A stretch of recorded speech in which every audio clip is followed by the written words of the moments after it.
हमारे channel the hunting world को subscribe करें और बेल आइकन को दबाएं लेटेस्ट अपडेट पाने के लिए।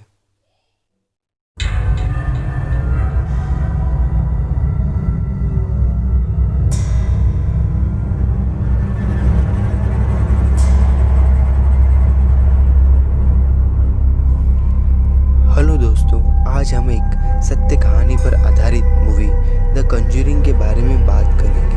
द कंजूरिंग मूवी 1971 में पेरेन फैमिली के साथ घटित भयानक घटनाओं और वेरेन फैमिली के द्वारा पेरेन फैमिली की सहायता करते हुए जो घटनाएं हुई थी उस पर आधारित है। यह फिल्म जुलाई 2013 में रिलीज़ हुई थी। इसे जेम्स वॉन ने डायरेक्ट किया था।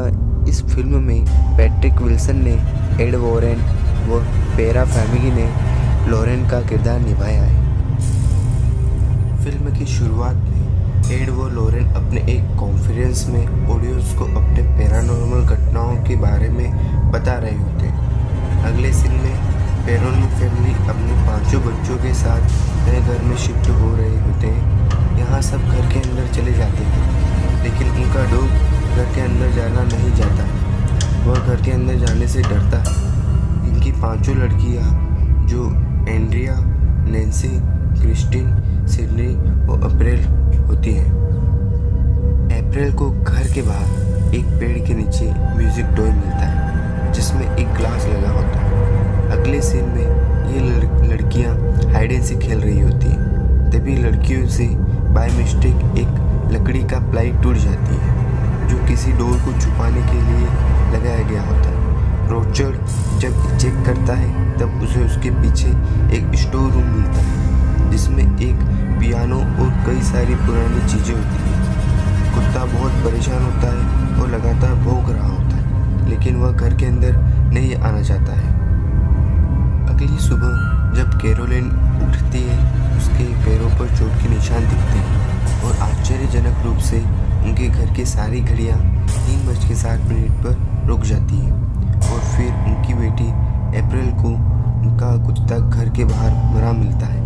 इसके बाद सीन एड और लॉरेन के घर पर मौजूद भूतिया म्यूजियम पर आता है। यहाँ पर एड एक प्रेस रिपोर्टर को यह बता रहे होते हैं कि यहाँ पर मौजूद सारी चीज़ें या तो भूतिया हैं या फिर श्रापित हैं या इसके ऊपर किसी प्रकार का जादू टोना किया गया है।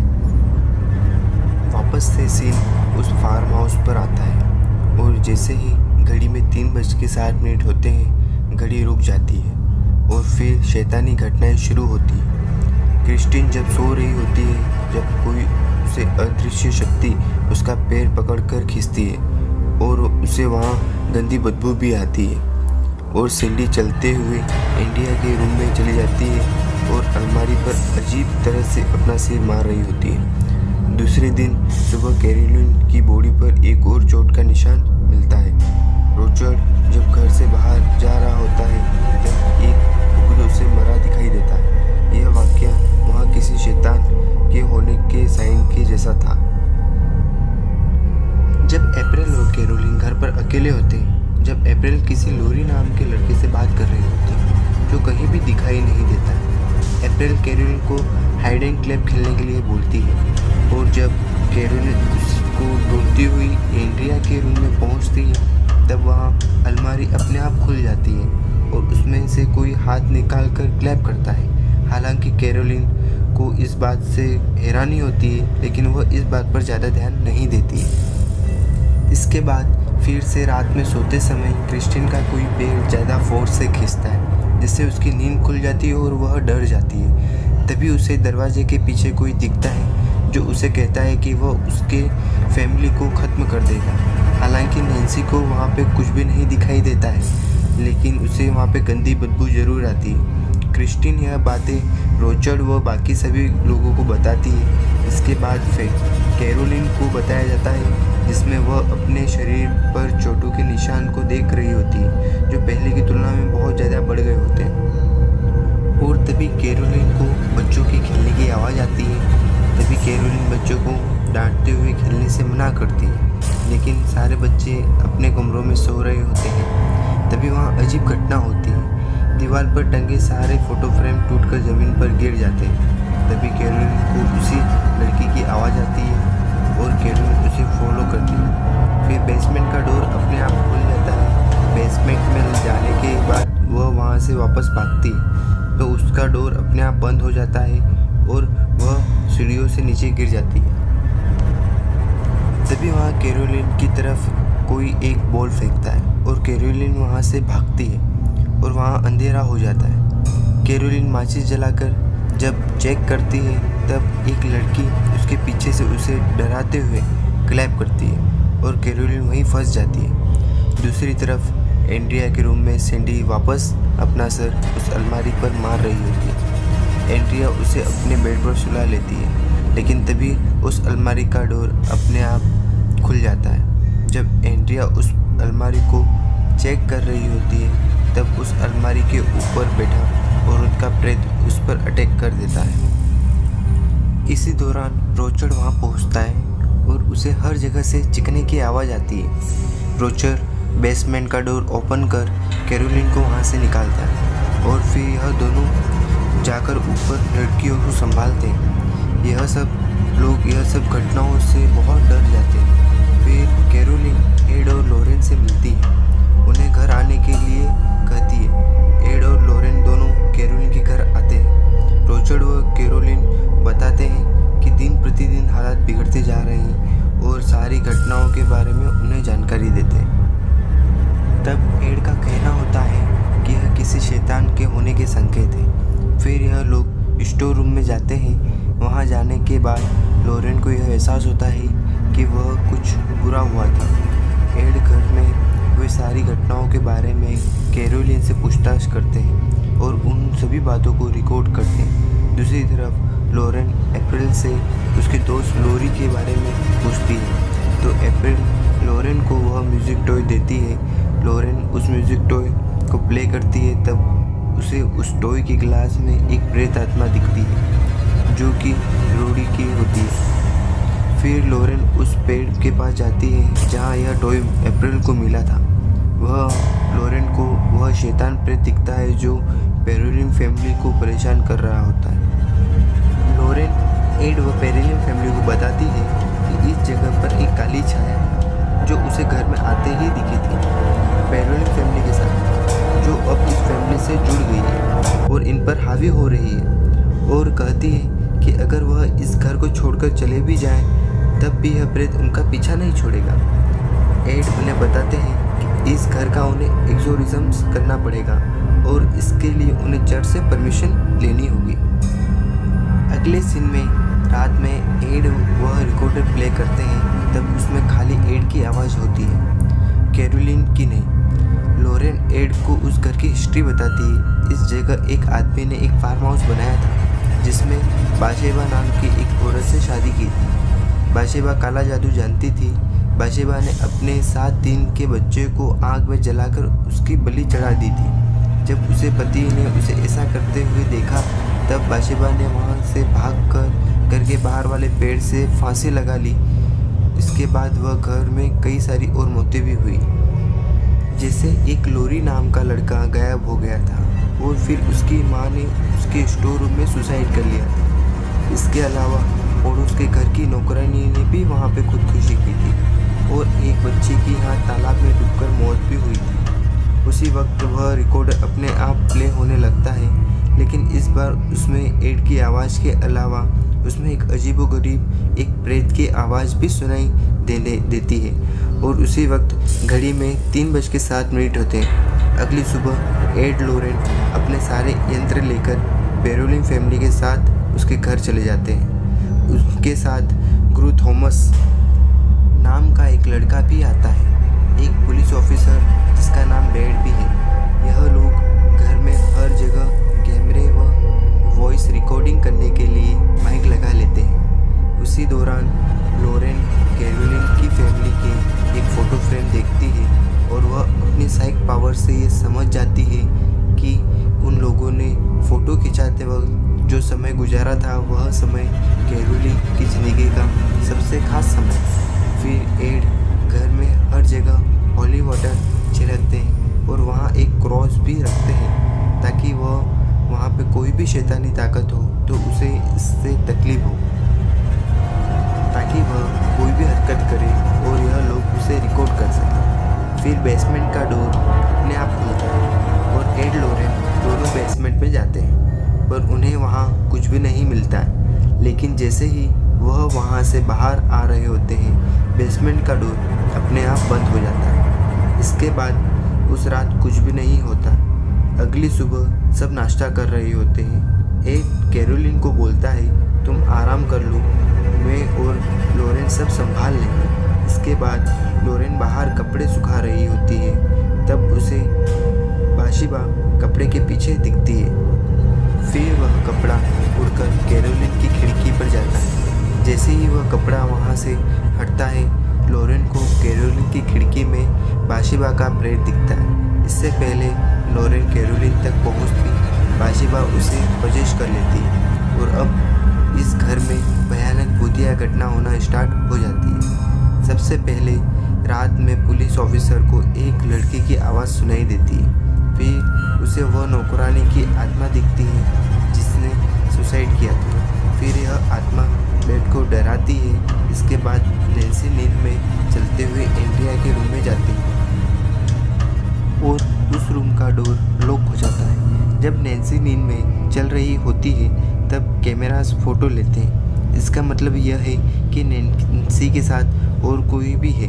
जब नैन्सी उस रूम में होती है, तब वहाँ पर कोई बच्चे की आवाज़ भी आती है जो उसे छुपने के लिए बोल रहा होता है। जब यह लोग उस रूम में जाते हैं, तब उन्हें वहाँ कोई भी नहीं मिलता, नैन्सी भी नहीं मिलती।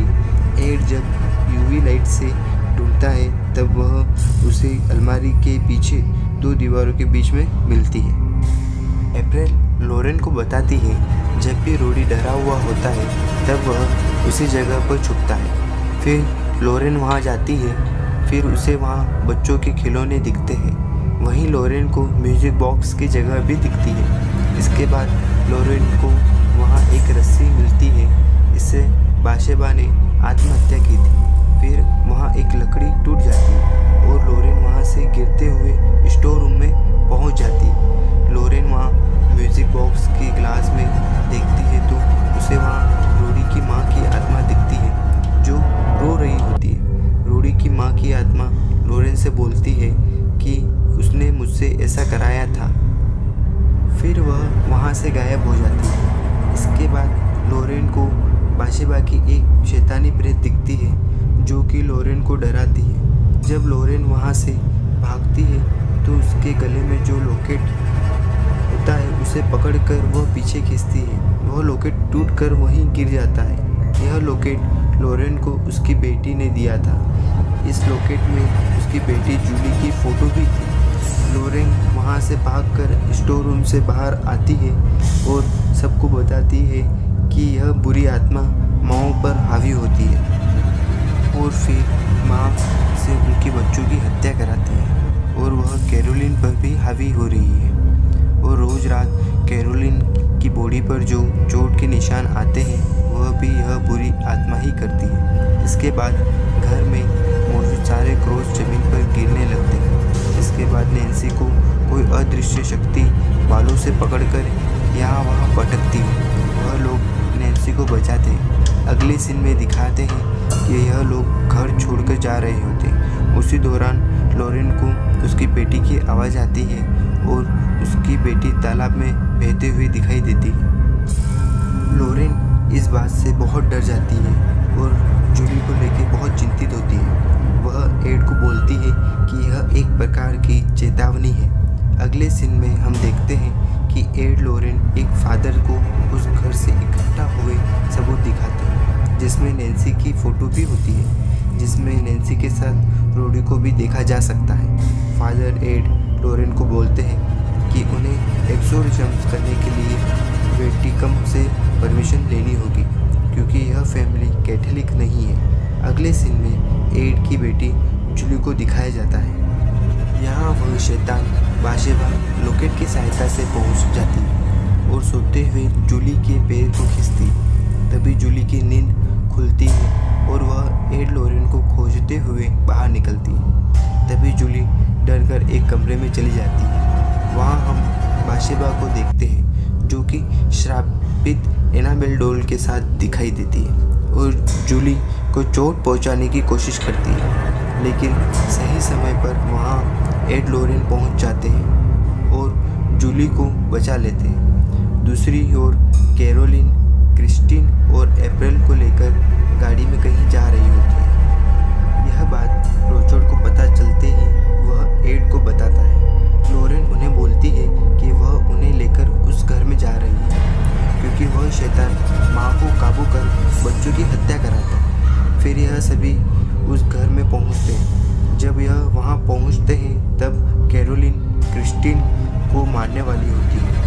यह लोग क्रिस्टीन को कैरोलिन से बचाकर कार में बैठाते हैं। दूसरी तरफ अप्रैल डर कर घर में कहीं छुप जाती है। जब यह लोग कैरोलिन को घर से बाहर ले जाने की कोशिश करते हैं तब यह शैतान कैरोलिन को चोट पहुंचाता है और उसे घर से बाहर नहीं जाने देता। फिर यह शैतान कैरोलिन को खींचकर स्टोर रूम में ले जाता है और सभी लोग स्टोर रूम में जाते हैं। वहाँ सभी कैरोलिन को काबू में करने की कोशिश करते हैं, लेकिन शैतान कैरोलिन पर इस कदर हावी होता है कि अब कैरोलिन को काबू करना आसान नहीं होता।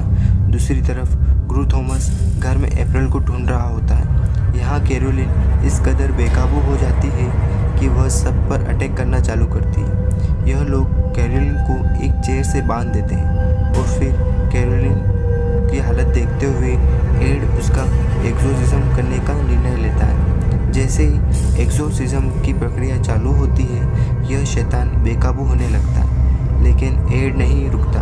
वह इस समय प्रक्रिया को चालू रखता है। फिर हम देखते हैं कि शैतान इस प्रक्रिया को रोकने के लिए कुर्सी को हवा में उठाकर नीचे गिरा देता है, जिससे कुर्सी टूट जाती है और कैरोलिन की सारी रस्सियाँ खुल जाती है।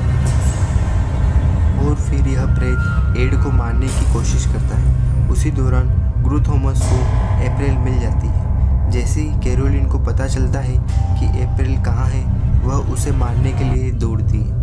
इससे पहले कि वह अप्रैल को मारती, एड वहां पहुंचकर एक्सोर्सिज्म की प्रक्रिया को पूरा करते हैं। वो बाशेबा को ईश्वर के नाम से वापस जाने के लिए हुक्म देते हैं, लेकिन यह शैतान अभी भी कैरोलिन पर हावी होता है। और फिर रोचर्ड और लॉरेन कैरोलिन की मदद करते हैं। यह लोग उसे बच्चों की याद के सहारे मजबूत बनाते हैं ताकि कैरोलिन उस शैतान से लड़ पाए, लेकिन अंत में कैरोलिन का उसके परिवार के प्रति प्यार जीत जाता है और उस शैतान को कैरोलिन का शरीर छोड़ना पड़ता है। फिर कैरोलिन वापस से नॉर्मल हो जाती है। अंत में हम देखते हैं कि एड उस म्यूज़िक बॉक्स को अपने म्यूज़ियम में रख रहे होते हैं और यह मूवी यहीं पे ख़त्म हो जाती है। यह वीडियो आपको कैसा लगा हमें ज़रूर बताएं। अभी तक आपने हमारे चैनल को सब्सक्राइब नहीं किया है तो सब्सक्राइब कर लें और उस बेल आइकन को दबा लें जिससे हमारे वीडियो आप तक सबसे पहले पहुँचे।